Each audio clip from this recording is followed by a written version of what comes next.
You're listening to Dilaw na Kandila, English Filipino Horror Stories.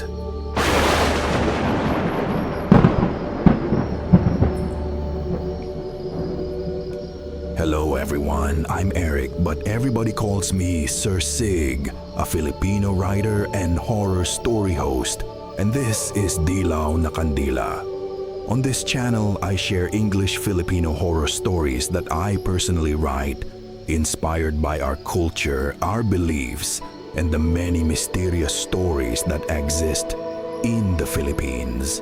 I grew up hearing stories about ghosts, spirits, diwata, encanto, and other creatures from our folklore, and this channel is my way of sharing those stories with all of you. Some of the stories you'll hear here are pure horror fiction that I wrote, but many of them are also real-life experiences sent by my followers directly to my Facebook page, Dilaw na Kandila Pinoy Comics. I read their stories, write them into narrative form, and share them here so more people can hear about these strange and terrifying experiences. I also want to be honest with you. My English is not very good, so I use Edge Translator and AI voice to help me tell my stories in English. I hope you don't mind the AI voice, but I promise you that every story on this channel is written with effort, passion, and the goal of entertaining your mind. And maybe even giving your soul a little chill. So if you enjoy horror stories, mysteries, and tales inspired by Filipino culture and folklore, you're in the right place. Turn down the lights, relax, and listen carefully.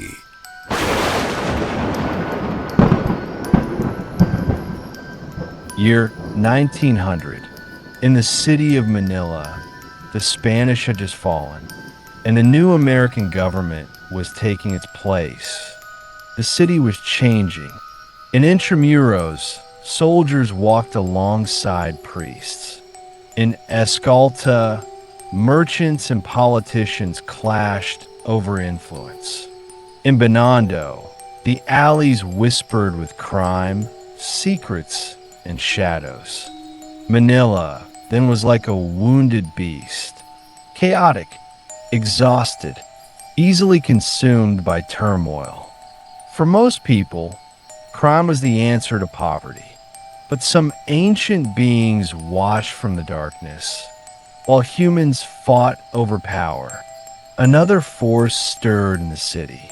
Witches hiding in plain sight, ghouls feasting in cemeteries at night, and spirits long waiting to crawl back into the world of the living. Amid all this, there was one man who believed in none of it. His name was Joseph Ibarra, better known as Q-Zep.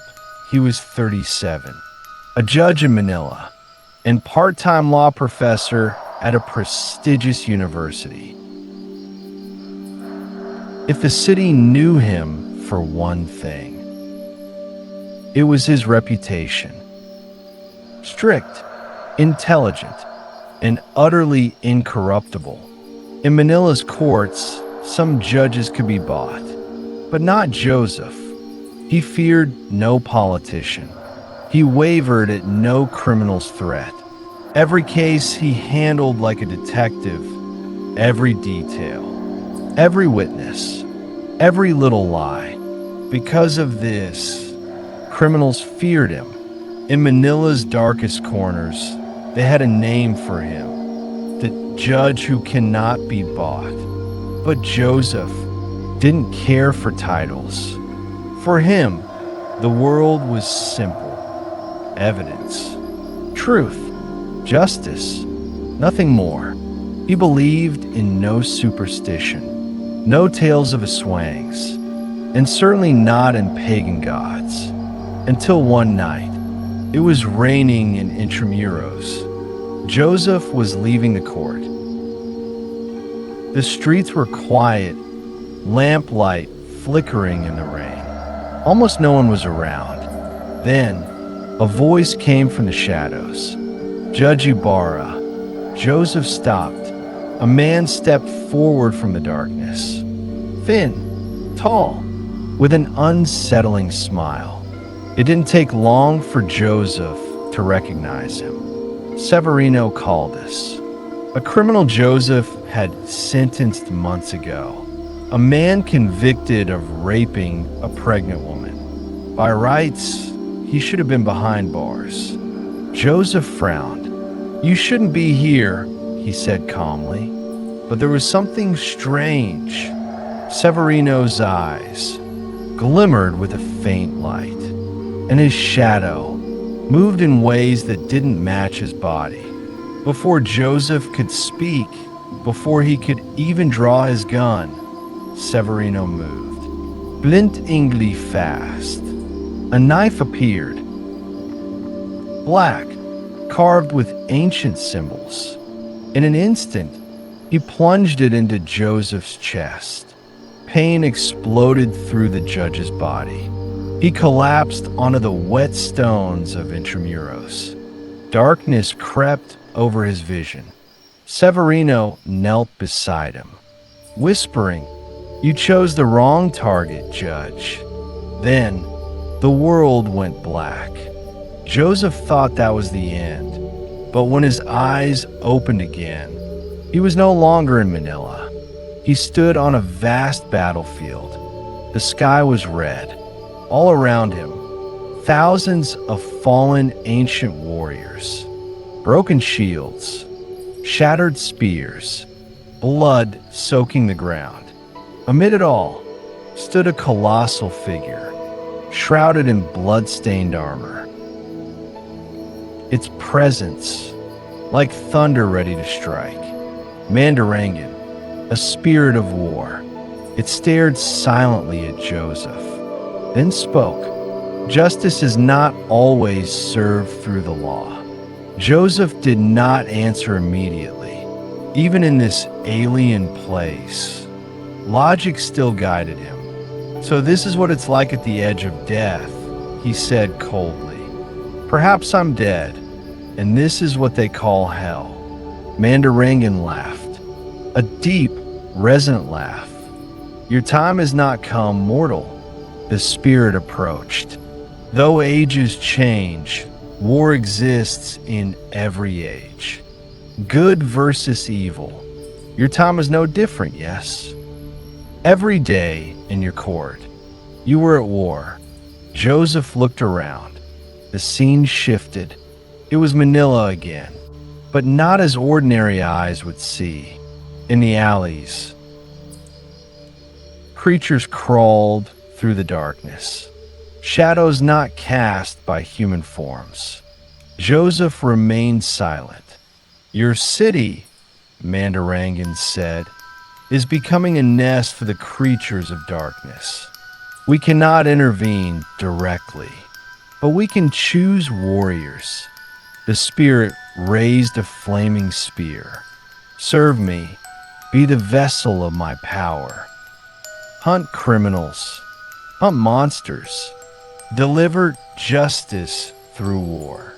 Joseph said nothing for a long moment. His mind raced through everything he had believed, but he also remembered the victims, dying at the hands of creatures he had denied, the criminals who had slipped through the law. He breathed deeply. Then he nodded. "Very well." Mandarangan smiled, a deep, knowing smile. In an instant, the flaming spear pierced Joseph's chest. Fire erupted through his body, but instead of dying, his heart began to beat anew. He woke in the rain, still in Intramuros.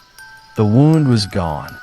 The world seemed different, clearer, more alive, more dangerous. And inside his mind, a voice whispered, "Go and deliver justice." Days later, Joseph returned to his normal life. Court in the morning, lectures in the afternoon. But something was different. Now, when someone spoke before him, He could see their true intentions. Liars, their forms twisted. The sinful, a dark yellow aura. Those guilty of atrocities surrounded by a faint red glow. He was not reading minds. He was seeing truth, a gift from Mandarangan. And at night, he sensed presences, curses, spirits, creatures that should not exist in the city. He slowly understood. The night was his new domain, his new responsibility. One evening after class, he noticed a student quietly packing books. Reverend Ash Tomas, one of his brightest students, quiet, observant. But when Joseph looked at him through his new sight, he saw something unusual, a golden aura, the first human Joseph had ever seen with such a glow. And glimpses of the future followed. Blood, battles, power. Joseph fell silent. This young man was walking a dark path, yet also a rare resilience. That same night, fishermen at Binondo docks began disappearing. Joseph followed a strange pull in the shadows. Suddenly, something leapt from the darkness. An aswang, long claws, fangs, ash-gray skin, eyes ablaze. Joseph prepared to strike, but someone moved faster. A blade flashed. A figure jumped onto the monster. Swift, expert. Joseph frowned when the swang fell. He saw who it was. Thomas. His student stood there, blade covered in monster's blood, a small smile on his face. "Good evening, Professor." Joseph paused, then asked calmly, "Mr. Tomas, I want to ask how you killed that thing so effortlessly, but why are you here? What are you doing?" Ash scratched his head. "Hard to explain, sir. I was just walking, then I saw you, then I saw that thing circling. I had to stop it, sir. And you, sir?" They laughed, sat on the riverbank, and shared stories. Meanwhile, in another part of Manila, in a candlelit room marked with strange symbols, Severino Caldas smiled. Behind him, creatures not of this world. The secret society La Sangre Oscura. "Judge lives," Severino whispered. A voice from the darkness answered, "You failed, Severino. But no matter, war is sweeter with an enemy." As nights passed, Manila changed. While most slept in wooden and stone homes, one man walked the city's dark alleys, silent, observant, listening to the whispers of darkness. Joseph Ibarra, by day a judge, by night a warrior. One night, by the Escalta Bridge, he sensed a strange presence, not in a swang, not dangerous in the usual sense, but odd, talkative, mischievous. A man stood under a lamppost, seemingly ordinary merchant, but when he saw Joseph, he smiled wide. "Hello, good evening, Judge Ibarra." As Joseph frowned, the man's face changed. Priest, politician, old woman, a shapeshifter, Leo Manguzin. "At your service," the man said, returning to his true form. "I have information to sell, Judge." Joseph allowed him to speak, intrigued but cautious. The city of Manila had grown darker. Strange disappearances, ancient curses spreading in the alleys, and a name whispered repeatedly by spirits, La Sangre Oscura, a secret society, protectors of monsters, dealers in ancient curses, manipulators of the powerful. At the top, one named Joseph never expected, Severino Caldas, the man who had killed him. One night, Joseph followed a strange presence near an old church. Another shadow followed. Ash Tomas. "Professor, I don't think this is a good place," he warned. Joseph noticed blood on Ash's sleeve, remnants of another fight.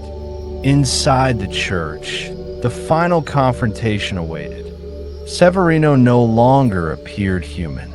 Shadows crawled under his skin. His eyes burned in darkness. Creatures from la sangre oscura attacked. Joseph and Ash fought fiercely. Severino, empowered by dark spirits, struck Joseph to the ground. But Mandarangan's voice whispered, "Mortal, I did not choose you lightly." Ancient warrior memories surged within Joseph. A lightning blue energy erupted from him. Severino recoiled. The battle shook the old church, light against darkness. In the end, Joseph landed a thunderous blow. Severino collapsed, lifeless. The next day, Joseph returned to court. A criminal stood before him, beginning to lie. Joseph remained silent. His eyes glimmered red. "Be careful what you say," he spoke calmly. "I see the truth." Jurors and witnesses alike frowned. For the first time in generations, a warrior walked the city again.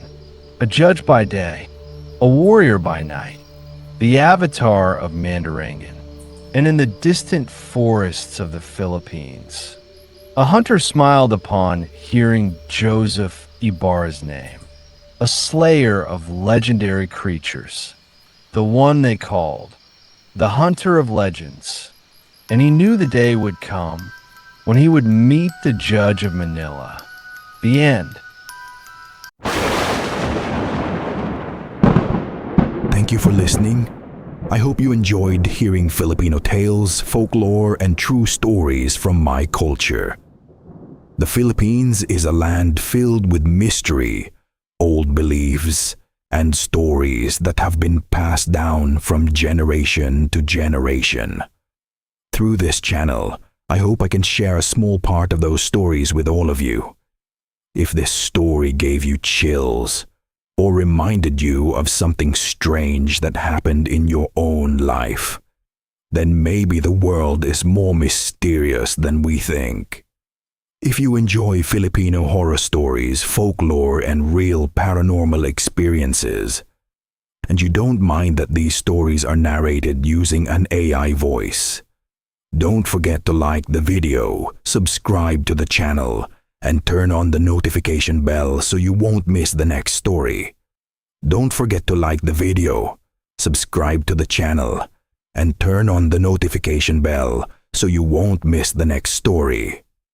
And if you have your own scary experience, something you can't explain, something that still haunts you until today, you can send your story to my Facebook page, Dilaw na Kandila Pinoy Comics. I read your messages, and some of them may become the next story featured here on this channel. Remember, sometimes the most terrifying stories are not the ones we imagine. Sometimes they are the ones that really happened. This is Sir Sig, and thank you for listening to Dilaw na Kandila Pinoy Comics. Until the next story, keep the lights low and keep the candle burning.